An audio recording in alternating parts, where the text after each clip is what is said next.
guys eh. Ito kasi sumibro na to, risky area to eh. Buti ka mo, maliit itong barko. Ito kami nahirapan yung paglabas yan, pasok.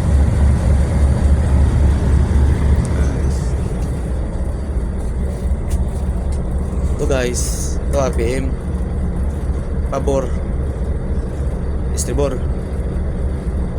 Ito ang C-pillar, pabor, estribor. Ganyan mo guys oh. Nabantayan ko diba na ganyan, hindi siya nakaharap. Iharap ko bante Pag ito kasi, pag binaba mo to, yung proa mo, gagano'n yan Kasi ito parang timon din to tingnan mo, magalaw diba? Balik mo siya. Pero umabante na siya konti. Bila ka naman, kung try mong sumukontrahin ito. Abante ng konti, diba? Diba? Kita yan, magalaw. Ito kasi, pag na dito, abante. Yan, abante dalawa. Kung malapit ka na, tandadahan mo na siya. Ayan malapit ka na, tandadahan ka lang. Ito naman yung atras. Gusto mo puntahin yung pupa mo sa kabila, dito, atras yan ang atras.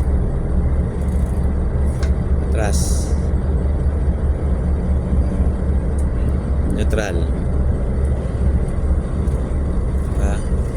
Kung try mo yung mo, atras mo, bantiga konti, balik.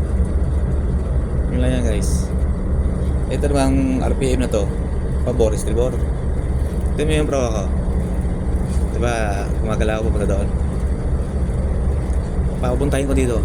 Ito kasi pang pang timpla ang sabi. Ito tama. Ayan, ito yung proa.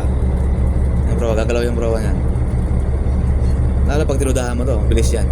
Ayun diba, balik mo agad. Gusto mo kontrahin sa kabila, pwede sa kabila. Diba? Ayun galaw.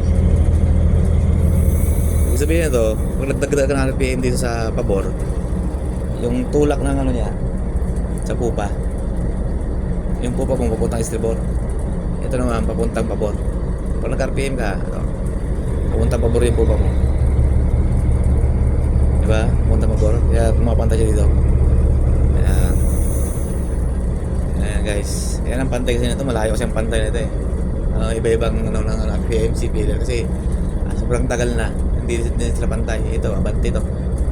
Ito, bante tayo bante.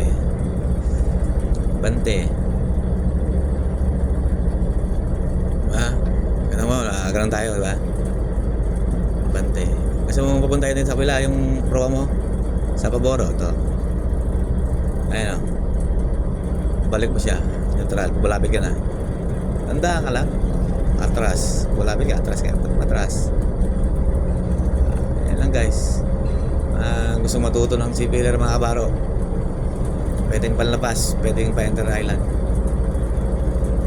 Susunod, pag naalipat ako sa ibang kumpanya, baka next year asimot naman. Tuturo ko sa inyo paano magano ng asimot pag maneuver. Yan guys.